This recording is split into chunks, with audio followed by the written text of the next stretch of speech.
ओम नमः शिवाय। ऐसी जग में नारी को पति संग रात बिताए, जब से बदन पिया के लिपटी नोच नोच कर खाए। दोस्तों, आज की कहानी बड़ी ही शिक्षाप्रद, ज्ञानवर्धक और प्रेरणादायक होने वाली है। मुझे पूरा विश्वास है कि यह कहानी आपको दिल से पसंद आएगी।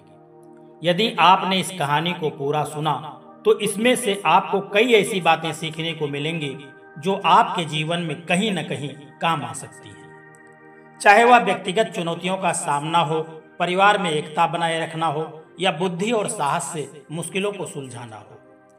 तो दोस्तों, मेरा आपसे विनम्र निवेदन है कि कहानी को बीच में छोड़ करके न जाएं और इसे अंत तक ध्यान से सुनें। दोस्तों, आज मैं आपके सामने एक अनोखी पहेली और उससे जुड़ी एक रोमांचक कहानी प्रस्तुत करने जा रहा हूं, जो प्राचीन काल की गहराइयों से निकली है। यह कहानी न केवल मनोरंजन करती है, बल्कि हमें जीवन के गूढ़ रहस्यों को समझने की प्रेरणा भी देती है। तो चलिए, बिना किसी देरी किए इस यात्रा पर चलते हैं। दोस्तों, प्राचीन काल में एक विशाल और समृद्ध देश था, जिसका राजा अपने वैभव और बुद्धिमानी के लिए प्रसिद्ध था। उसका नाम था राजा विराट, जो अपने राज्य को स्वर्ग के समान बनाने का सपना देखता था। एक दिन राजा के मन में एक अनोखा उत्साह जागा। वह अपने विशाल महल के सुनहरे सिंहासन पर बैठा हुआ था, जहां से उसके राज्य के हर कोने का नजारा साफ साफ दिखाई दे रहा था। उसने अपने सबसे विश्वास पात्र मंत्री महादेव को बुलाया और पूछा, महादेव, मुझे बताओ, तीनों लोकों में, स्वर्ग, पृथ्वी और पाताल में सबसे सुंदर बाग किसने लगवाया है? मैं उसकी शोभा को देखना चाहता हूं और अपने राज्य में उससे भी अधिक सुंदर बाग लगवाना चाहता हूं। महादेव ने सोच विचार किया और कहा कि महाराज, स्वर्ग लोक में राजा इंद्र का नंदन वन तीनों लोकों का सबसे सुंदर बाग माना जाता है। कहते हैं कि वहां के फूलों की सुगंध, फलों की मिठास और रंग बिरंगी कलियां ऐसी हैं कि सभी देवता वहां भ्रमण करने और आनंद लेने के लिए आते हैं। हमने सुना है कि अप्सराएं वहां नृत्य करती हैं और गंधर्व संगीत से वातावरण को और मनोहारी बनाते हैं। यह सुनकर के राजा विराट की आंखों में चमक आ गई। उसने कहा, महादेव, मैं इंद्र के नंदन वन से भी अधिक सुंदर और भव्य बाग लगवाना चाहता हूं, जिसकी शोभा देखने के लिए न केवल मेरे प्रजा बल्कि दूसरे देशों के राजा और रंग भी मेरे दरबार में आ जाए। मैं चाहता हूं कि मेरा बाग इतना अनोखा हो कि लोग इसे देख करके आश्चर्यचकित हो जाएं। इसीलिए तुम लोग एक ऐसा बाग बनाओ जिसमें फल फूल देने वाले पेड़ पौधे हों, झरने हों और रंग बिरंगी चिड़िया गीत गाती हो। दोस्तों, राजा के आदेश पर महादेव ने तुरंत काम शुरू करवा दिया। उन्होंने अपने सबसे कुशल वास्तुकारों, बागवानों और सैनिकों को बुलाया। राज्य के चारों ओर से दुर्लभ पेड़ पौधे मंगवाए गए। हिमालय से देवदार, दक्षिण के जंगलों से सैंडलवुड और विदेशों से अनोखे फूल पौधे मंगवाए गए। बाग को एक ऊंचे टीले पर बनाया गया, जहां से पूरे राज्य का मनोरम दृश्य साफ साफ दिखाई दे रहा था।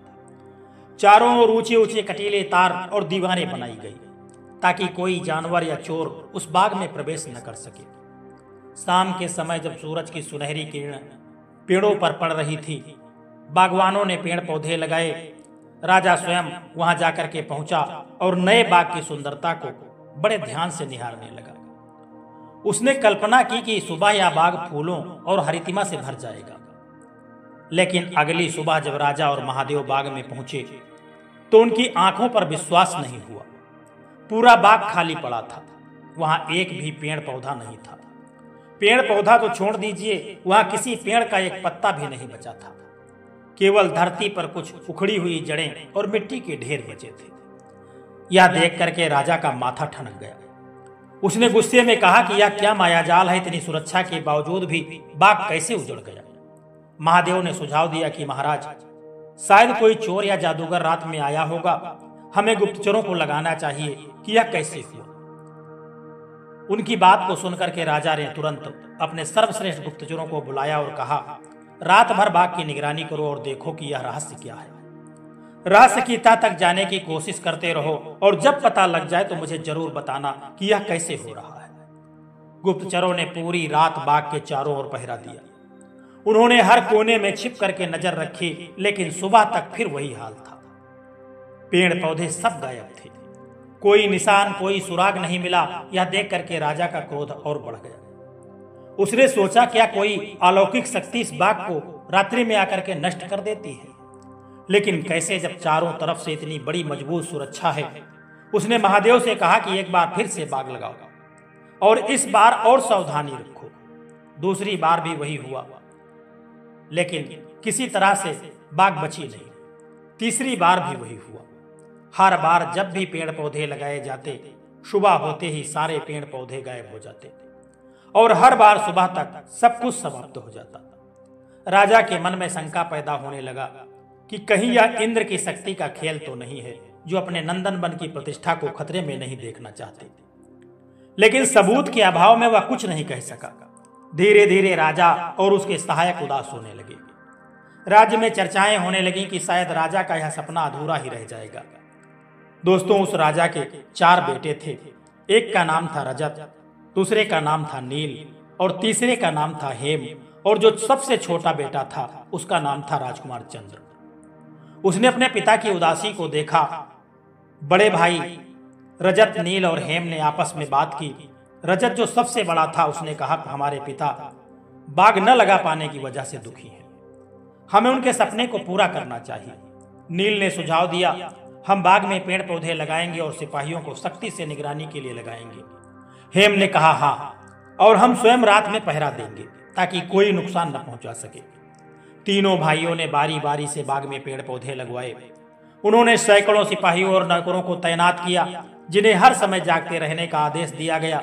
रात भर मसाले जलती रहीं और सिपाही हर हलचल पर नजर रखते रहे। लेकिन इतना कुछ होने के बावजूद भी सुबह होते ही बाग फिर से खाली मिला। यह सब कुछ देख करके तीनों भाई निराश हो गए। वे सोचने लगे कि यह कोई साधारण चोरी नहीं है, इसमें कोई गहरी बात है। वे थक करके अपने महल लौट आए और पिता से कुछ नहीं कहा, क्योंकि उन्हें डर था कि उनकी असफलता से राजा और उदास हो जाएगा। दोस्तों, इसी बीच जो सबसे छोटा राजकुमार चंद्र था, उसने अपने पिता की उदासी को गहराई से महसूस किया। वह अपने भाइयों से छोटा था, लेकिन उसकी आंखों में एक अलग तरह की चमक थी। एक दिन उसने हिम्मत करके और राजा से कहा कि पिताजी, यदि आपकी आज्ञा हो तो मैं भी इस बाग को बचाने की कोशिश करना चाहता हूं। राजा ने छोटे बेटे की बात सुनी तो थोड़ी हंसी के साथ कहा कि चंद्र, तुम अभी बहुत छोटे हो, यह काम मैं और तुम्हारे बड़े भाई नहीं कर सके तो तुम कैसे कर पाओगे? तुम्हारी उम्र अब खेलने कूदने की है, न कि चुनौतियों को स्वीकार करने की। तभी जो राजा का मंत्री था, महादेव ने बीच में बात काटी और कहा, महाराज, किसी को उसकी आयु से आंकना ठीक नहीं है। जैसे एक छोटा सा अंकुश बड़े से बड़े हाथी को नियंत्रित कर सकता है, वैसे ही बुद्धिमान व्यक्ति बड़े बड़े कार्य कर सकता है। चंद्र में कुछ खास है, उसकी जिज्ञासा और साहस को कम मत आकिए, उसे एक मौका दीजिए। महादेव की बात सुनकर के राजा ने अनजाने मन से सहमति दे दी और कहा, ठीक है चंद्र, तुम प्रयास करो, लेकिन सावधान रहना। चंद्र ने मन बना लिया कि वह अपने पिता के सपने को पूरा करेगा। उसने अगले दिन बाग में पेड़ पौधे लगवाए, लेकिन उसने अपने भाइयों की तरह सिपाहियों पर भरोसा नहीं किया। उसने पिछली बार सिपाही सो गए होंगे या शायद कोई ऐसी शक्ति है जो इंसानों की नजर से बच जाती है। यही सोच करके उसने सोचा कि मैं स्वयं निगरानी करूंगा। उसने बाग के एक कोने में एक छोटी सी झोपड़ी बनवाई और उसी में छिप करके बैठ गया। उसने पास में एक नांद में पानी भरवा करके रख दिया, यह सोच करके यदि कोई जानवर या चोर आएगा तो जब वह उसे प्यास लगेगी तो अब पानी पीने के लिए जरूर आएगा। रात भर वह जागता रहा।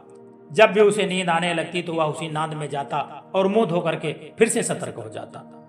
आधी रात्रि को अचानक तेज हवा चलने लगी, मानो कोई तूफान आने वाला हो। फिर वह हवा शांत हो गई। चंद्र ने झोपड़ी से झांक करके देखा तो आश्चर्यचकित हो गया। उसने देखा कि आकाश से एक सफेद पंखों वाला घोड़ा उतर रहा था और उस पर एक अलौकिक सुंदरता वाली स्त्री बैठी हुई थी। उसकी चमक इतनी थी कि रात का अंधेरा भी फीका पड़ चुका था। घोड़े ने बिना जमीन पर पैर रखे सारे पेड़ पौधे वहीं से खा लिया। चंद्र चुपचाप यह सब कुछ देखता रहा, लेकिन कुछ करने की हिम्मत नहीं जुटा सका। जब घोड़ा पानी पीने के लिए नांद के पास आया तो चंद्र ने सोचा, यह मेरा मौका है। घोड़ा जमीन पर उतरा और चंद्र दबे पांव जाकर के उस सुंदर स्त्री को पकड़ करके घोड़े पर सवार हो गया। घोड़ा तेजी से आकाश की ओर उड़ चला। चंद्र ने स्त्री को कस करके पकड़ा और पूछा, तू कौन है? और मेरे बाप का बाग क्यों नष्ट करती है? हमसे तेरी क्या दुश्मनी है? उस स्त्री ने मुस्कुराते हुए कहा कि मैं राजा इंद्र की अप्सरा हूं और मेरा नाम है मेनका। मेरी तुमसे कोई दुश्मनी नहीं है। जब से तुम्हारे पिता ने नंदन वन से सुंदर बाग लगाने का इरादा किया है, तभी से महाराज इंद्र को डर लग रहा है कि कहीं तुम्हारा जो बाग है यह उनसे सुंदर न बन जाए, उनका गर्व और प्रतिष्ठा कहीं कम न हो जाए। इसीलिए उन्होंने मुझे आदेश दिया कि रात्रि में मैं बाग जाकर के नष्ट कर दूं। मैं तुम्हें स्वर्ग नहीं ले जा सकती क्योंकि मनुष्य का शरीर वहां नहीं टिक सकता। मुझे जाने दो वरना इंद्र मुझे दंडित कर देंगे। उस अप्सरा की बात को सुन करके चंद्र कहने लगा, मैं तुम्हें तब तक नहीं छोड़ूंगा जब तक तुम मेरे बाप का बाग नष्ट करना बंद नहीं कर देती। यदि तुम वचन दो कि मैं ऐसा नहीं करूंगी तब मैं तुम्हें छोड़ सकता हूं। मेनका ने कहा, अच्छा, अगर तुम मेरे प्रश्नों के जवाब दे दो तो मैं मान जाऊंगी, नहीं तो तुम्हें नहीं मुझे छोड़ना होगा। चंद्र ने हामी भर दी। मेनका ने पहला प्रश्न पूछा, ऐसी जग में नारी को पति संग रात बिताए, जब से बदन पिया के लिपटी नोच नोच कर खाए, वह नारी कौन है? चंद्र सोचने लगा। यह पहली उसे परेशान कर रही थी। उसने अपने ज्ञान और बुद्धि का उपयोग किया। कुछ देर के बाद उसने कहा कि वह नारी दिया है। दिया तेल के साथ सोता है और जब उसे जलाया जाता है तो वह तेल को धीरे धीरे खा जाता है। मेनका की आंखों में चमक आ गई और वह मुस्कुराई, सही उत्तर दिया है तुमने। फिर मेनका ने दूसरा प्रश्न पूछा, एक भुजा की नारी गद्दी पर बैठी संसार को बस में करती है, तन पर खाल नहीं है, वह कौन है? यह प्रश्न और कठिन था। चंद्र ने गहराई से सोचा विचार किया। उसने अपने आसपास की चीजों को याद किया और कहा कि वह चक्की है। चक्की की एक भुजा होती है, वह गद्दी पर बैठी होती है, अनाज को पीस करके संसार को भोजन देती है और उसका तन पर खाल नहीं होती। मेनका ने ताली बजाई और कहा, तुमने मेरी बुद्धि को हरा दिया। राजकुमार, तुम बहुत बुद्धिमान हो। मेनका ने कहा, तुमने मेरे प्रश्नों का सही उत्तर दिया है, अब तुम मुझसे जो मांगो मैं वह दूंगी। चंद्र ने कहा, मेरी पहली इच्छा है कि तुम मेरे बाप का बाग नंदन वन से भी सुंदर बना दो, और मेरी दूसरी इच्छा है कि जब भी मैं तुम्हें याद करूं तुम मेरे पास तुरंत मुझसे मिलने के लिए चली आओ। मेनका ने हामी भर दी और साथ ही एक चेतावनी भी दी कि लेकिन यह बात किसी को मत बताना, वरना मैं तुमसे मिलने नहीं आ पाऊंगी। मेनका ने वचन दिया और बाग को नंदन वन की तरह हरा भरा कर दिया। उसने फूलों से पेड़, फलदार वृक्ष और सुंदर झरने जोड़े। रात भर वह चंद्र के साथ रही और सुबह स्वर्ग चली गई। सुबह राजा ने बाग देखा तो वह नंदन वन से भी सुंदर था। खुशी से वह गदगद हो गए और चंद्र से पूछा, यह सब कैसे हुआ? चंद्र ने सच छुपा करके कहा कि पिताजी, यह मेरे बड़े भाइयों का कमाल है। मैं तो महल में सोता रहा, लेकिन रजत, नील और हेम को शक हुआ। उन्होंने सोचा हम तो सो रहे थे, फिर यह बाग कैसे बना? उन्होंने चंद्र का पीछा किया और रात को मेनका के आने का रहस्य भी देख लिया। सुबह उन्होंने दरबार में राजा को सारी बात बता दी। राजा को यह सुनकर के बड़ा गर्व हुआ कि उसका छोटा बेटा इतना बुद्धिमान और परिवार प्रेमी है। उसने सोचा कि राजा बनने के योग्य, क्योंकि इसका प्रेम परिवार की एकता को बनाए रखेगा और देश को प्रगति के पथ पर ले जाएगा। उसी दिन राजा ने चंद्र को राजा घोषित कर दिया और कहा, जहां संगठन, प्रेम और बुद्धि होती है वहां बड़े बड़े कार्य आसानी से पूरे हो जाते हैं। मेनका भी चंद्र से मिलती रही और बाग राज्य का गौरव बन गया। दोस्तों, अब आपको पता चल चुका होगा कि यह जो मैंने आपको पहेली बताई थी उसका उत्तर क्या हुआ। मैंने आपसे कहा था कि ऐसी जग में नारी को पति संग रात बिताए, जब से बदन पिया के लिपटी नोच नोच कर खाए, वह क्या है? दोस्तों, इतनी लंबी मैंने आपको कहानी सुनाई है, लेकिन इसका उत्तर दीपक है, जो मैंने आपको कहानी में बताया है। दोस्तों, यदि यह कहानी आपको अच्छी लगी है, पसंद आई है, तो आप इस वीडियो को लाइक, शेयर करना और चैनल को सब्सक्राइब करने की भी कृपा कर देना। यह कहानी हमें सिखाती है कि बुद्धि, साहस और परिवार में एकता में हर मुश्किल को सुलझाया जा सकता है। दोस्तों, पहेलियां जीवन की चुनौतियां हैं और उनका समाधान हमारे भीतर की सोच में छिपा है। अब इस कहानी के बारे में क्या सोचते हैं आप कमेंट सेक्शन में अपनी राय बताएं और अगली वीडियो में नई चर्चा के साथ मिलते हैं। जय श्री कृष्णा, राधे राधे।